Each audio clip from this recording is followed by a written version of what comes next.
Hello students, आज के class में आप सभी का स्वागत है। अगर ये चैनल आप लोगों को अच्छा लगे और विषय वस्तु समझ में आए तो इस चैनल को ज़रूर लाइक और सब्सक्राइब कीजिए।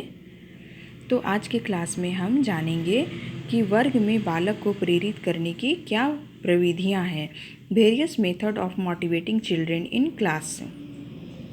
शिक्षा मनोविज्ञान ने कुछ ऐसी प्रविधियों की खोज की है जिसका उपयोग कर हम छात्रों को वर्ग में अधिक प्रेरित कर सकते हैं तथा उनकी अभिरुचि शिक्षण कार्यों में बढ़ा सकते हैं। उन प्रविधियों में विशेष रूप से उल्लेखनीय जो चीज़ें हैं उनको हम लोग जानेंगे। देखिए, जो मोटिव्स शिक्षक क्लास में यूज करते हैं बच्चों के लिए, उनका मुख्य उद्देश्य यही होती है कि उनकी अभिरुचि को बढ़ाया जाए और जो भी क्लासरूम में वो सीखें उस विषय वस्तु को बहुत अच्छे तरीके से जानें और समझें और कक्षा में उसकी रुचि बनी रहे। तो इनमें से बहुत सारी प्रविधियां हैं जिनके बारे में हम लोग एक एक करके समझेंगे। पहला है, पाठ्य विषय को मनोरंजक तथा छात्रों की क्षमता एवं मनोवृत्ति के अनुकूल वर्ग में रखना चाहिए। जो भी पाठ्य विषय है वो छात्रों की क्षमता और मनोवृत्ति के अनुकूल होनी चाहिए। जैसे छोटे क्लासों की कक्षा के जो बच्चे होते हैं उनके देखिएगा कि रंगों के प्रति विशेष रुचि होती है, तो उनको उन्हीं के स्तर के अनुसार उनको पढ़ाना चाहिए। विभिन्न रंगों के बारे में जानकारी देते हुए आसपास की चीज़ों के बारे में उनसे खुद पूछना चाहिए और उनके पाठ में रुचि को बढ़ाने का प्रयास करना चाहिए। दूसरा है, छात्रों में सीखने की आवश्यकता उत्पन्न की जानी चाहिए। इसके लिए शिक्षक विशेष सूत्र, सूझबूझ एवं कौशल का उपयोग कर छात्रों को यह अनुभव करने का प्रयास करें कि वह पाठ या विषय सीखना आवश्यक है। जब छात्रों में सीखने की आवश्यकता तथा शिक्षण पाने की आवश्यकता उत्पन्न हो जाती है तो वह स्वयं ही कार्यमुखी होकर कौशल प्राप्त करने लग जाते हैं। देखिए, इसे हम लोग समझते हैं, छात्रों में सीखने की आवश्यकता उत्पन्न करना। जैसे बच्चों में खुद किसी भी चीज़ को सीखने के लिए प्रेरित कर सकते हैं। जैसे अगर बच्चे में रंगों के प्रति उनकी रुचि है या रंगों का ज्ञान कराना चाह रहे हैं तो उन्हें खुद बनाकर विभिन्न रंगों को मिलाकर नए रंग बनाने का उनको देना चाहिए टास्क, ताकि वह खुद जाने कि किन किन रंगों को मिला करके कौन से रंग तैयार किए जा सकते हैं। तो इससे वह खुद अपनी सीखने की आवश्यकता उसमें उत्पन्न होगी और वो जानना चाहेंगे, सीखेंगे उस चीज़ों को। दूसरा उदाहरण हम लोग देख सकते हैं कि चित्रों के द्वारा हम उनका ज्ञान करा सकते हैं। जैसे मान लीजिए कि डाइजेस्टिव सिस्टम का चित्र बनाते हैं और उसकी क्रिया के बारे में उसको बताते हैं, तो बच्चे खुद चित्र बनाकर और उनके डाइजेस्टिव सिस्टम के जो फंक्शन है उसको जानने का प्रयास करेंगे। तीसरा उदाहरण हम ले सकते हैं, जैसे कि बीजों से खुद उन्हें पौधे तैयार करने का अवधि देना चाहिए कि आप इतने दिन में बीज को अंकुरित कीजिए या प्लांट ज़मीन में बोइए, प्लांटिंग कीजिए उनका और देखिए, उनका अध्ययन करिए और उनका एक ब्यौरा तैयार कीजिए कि कितने दिन में बीज निकलते हैं, अंकुरित होते हैं और पौधे तैयार होते हैं। और इसके द्वारा उन्हें पौधे के जानकारी हम लोग दे सकते हैं कि कैसे बीज जर्मिनेट करता है, उनसे कैसे पौधे तैयार हो सकते हैं। तो इस तरह से हम देखते हैं कि सीखने की आवश्यकता उत्पन्न बच्चों में हम खुद कर सकते हैं, वो उन चीज़ों को खुद जान सकते हैं और करके सीख सकते हैं। तीसरा है, शिक्षकों को यह प्रयास करना चाहिए कि विद्यार्थी जो है शिक्षा एवं वर्ग शिक्षण में अपनी अभिरुचि न खोए। इसके लिए उन्हें उनकी अभिरुचियों के आलोक में कार्यक्रम चलाना चाहिए। यहाँ पर हम लोग देख सकते हैं कि वर्ग शिक्षण में छात्रों की अभिरुचि को जगाना, बच्चों के स्तर को इसमें ध्यान रखना चाहिए और उनके इंटरेस्ट के अनुसार ही विषय वस्तु को प्रस्तुत करना चाहिए, है ना। जिस क्लास के बच्चे हैं उनको उसी कक्षा का शिक्षण प्रदान करना चाहिए। उनके लेवल से अगर हम ऊपर का अगर बोझिल अगर सिलेबस उनको समझाएं तो उनके लिए वो काफ़ी कठिनाईपूर्ण होगा और बच्चे की रुचि अभिरुचि क्लास में बिल्कुल भी नहीं रहेगी।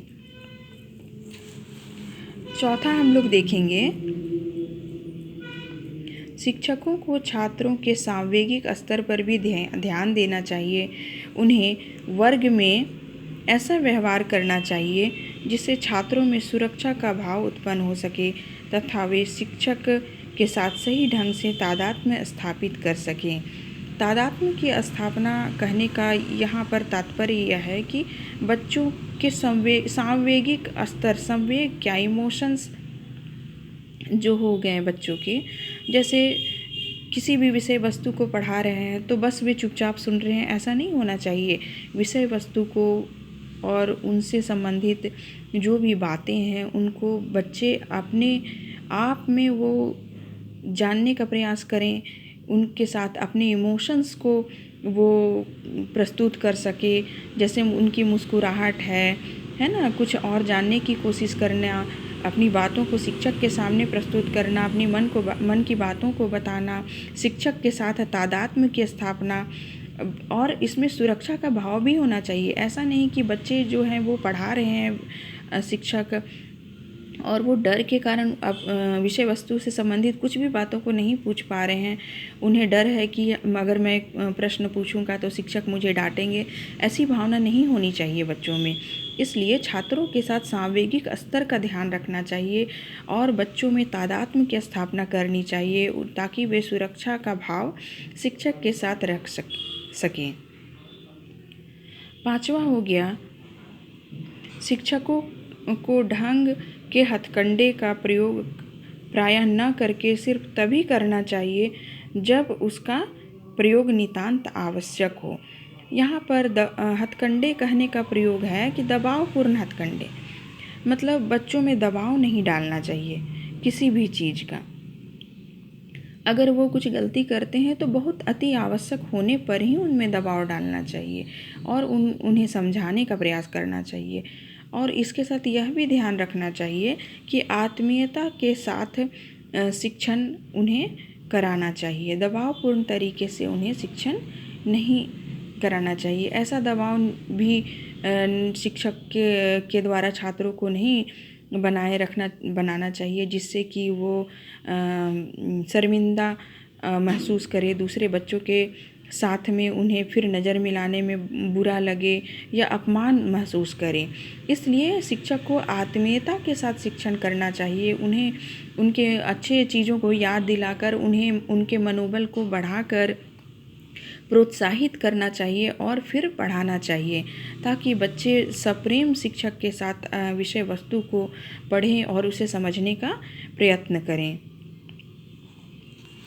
छठा हो गया, शिक्षकों को छात्रों के आकांक्षा स्तर को उनकी क्षमता एवं पूर्व उपलब्धियों के आलोक में विकसित करने का सुझाव देना चाहिए। आकांक्षा स्तर कहने का मतलब है यहाँ पर कि बच्चे क्या सोचते हैं, उनको जानना, उनकी क्षमता को जानना, है ना, और वो उस किसी भी विषय वस्तु में उसकी क्या क्षमता है, वह कितना कर सकते हैं।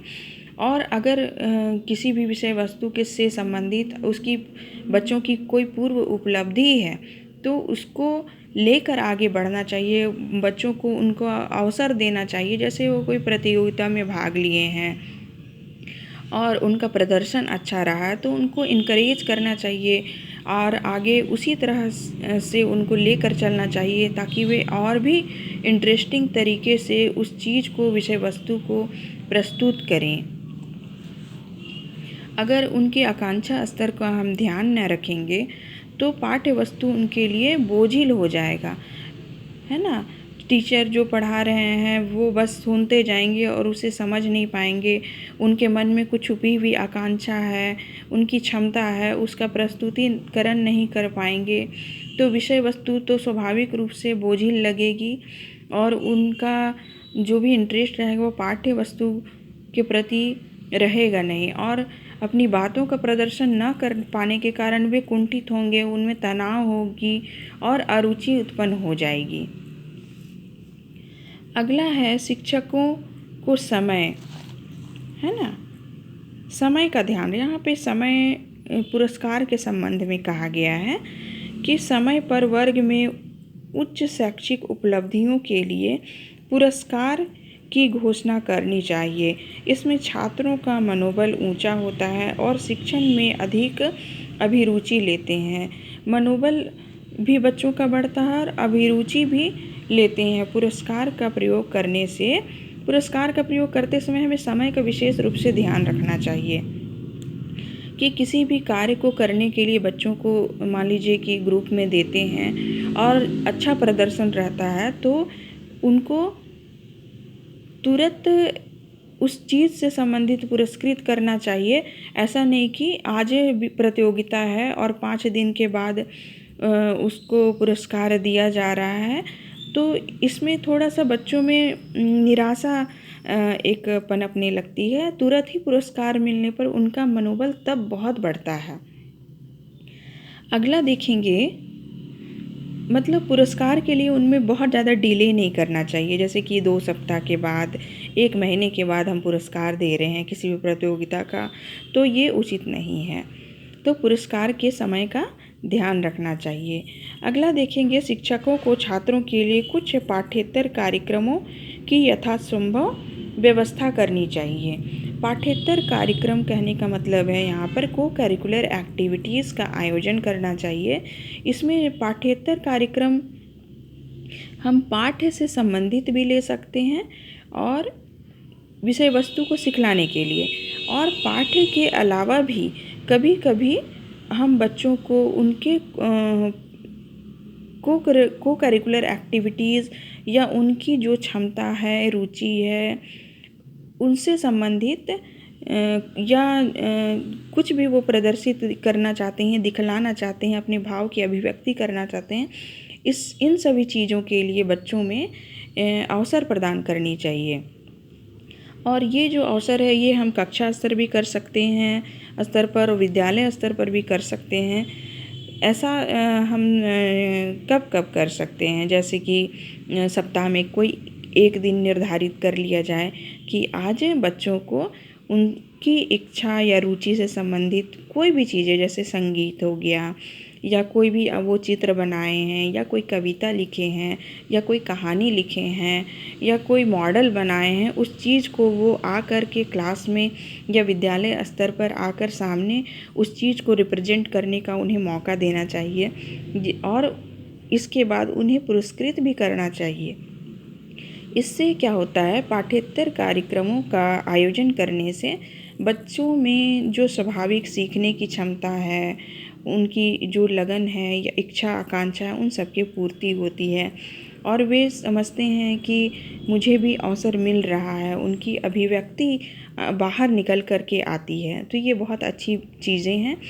तो ये सभी जो बातें हैं वर्ग में बालक को प्रेरित करने की प्रविधियाँ थी, जो एक शिक्षक के लिए भी नितांत आवश्यक है जानना, ताकि शिक्षक बच्चों को पढ़ाते समय इन सभी बातों का ध्यान रख सके और अपनी विषय वस्तु को बहुत अच्छे तरीके से बच्चों के सामने प्रस्तुत कर सके और बच्चे भी उन चीज़ों को सीख सके, समझ सकें। देखिए, इनका एक शॉर्ट नोट्स तैयार किया गया है मेरे द्वारा, जो आप समझने के लिए या याद करने के लिए इसके उत्तर को काफ़ी अच्छे तरीके से इस शॉर्ट नोट्स के ज़रिए आप समझ सकते हैं। इसका आप स्क्रीनशॉट ले सकते हैं और इसकी स्टडी से आप इस चैप्टर को समझने का प्रयास करेंगे, काफ़ी सहायक होगा।